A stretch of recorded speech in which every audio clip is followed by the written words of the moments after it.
अस्सलाम वालेकुम दोस्तों, उम्मीद है खैरियत से होंगे। आज हमारी वीडियो है सॉकेट से रिलेटेड कि हम सॉकेट क्यों लगाते हैं इलेक्ट्रिकल पाइप में। ये देख रहे हैं, आपको सॉकेट है, नज़र आ ही रहा होगा आपको। ये लगाने की वजह क्या होती है दोस्तों? वजह ये होती है कि ये होता है लोहे का, धात का होता है। ठीक है, जब धात की चीज़ कॉपर की वायर्स वगैरह में लगती है तो रफ्ता रफ्ता उस तार को काटती है, तो इसलिए इस सॉकेट्स का इस्तेमाल किया जाता है। इसका दो काम होते हैं। एक काम ये होता है कि ये बैलेंस रखता है, ठीक है।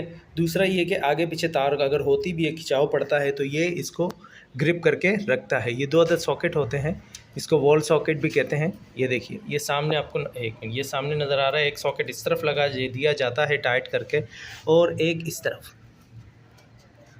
ये तार के साथ फिक्स कर दिया जाता है, ताकि अगर तार को हम खींचें या किसी किस्म का कोई इशू क्रिएट हो तो ये इसको शॉर्ट सर्किट से बचाए। क्योंकि ये धात का होता है, जैसे मैंने पहले बताया आपको, तो ये इस पे ज़ंग आता रहता है जो तार को डैमेज कर सकता है।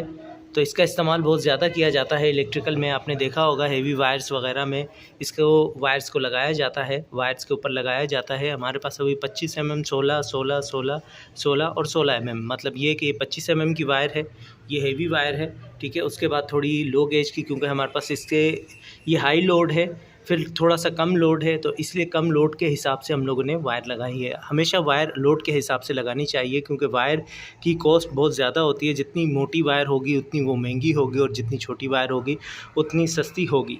लेकिन अगर आप हेवी जगह पे, जहाँ लोड ज़्यादा हो, वहाँ पे आप हल्की वायर लगाएंगे, हल्की गेज की, मतलब हल्की गेज से मुराद ये कम पावर की, तो वायर जल जाएगी। तो ना, अगर आप ज़्यादा हेवी वायर लगाएंगे तो आपका ख़र्चा बढ़ेगा। तो इसलिए लोड कैलकुलेशन करके वायर को लगाया जाता है। ये प्रोफेशनल टेक्नीशियन होते हैं जो इस चीज़ के बारे में समझते हैं। ये निहायत अच्छी चीज़ रहती है। इस वक्त हमारे पास पैनल है, हमने बोला थोड़ी सी आपसे इस चीज़ के बारे में इंफॉर्मेशन शेयर करते हैं। उम्मीद है दोस्तों वीडियो अच्छी लगी होगी। अपना ख्याल रखिएगा। अल्लाह हाफ़िज़।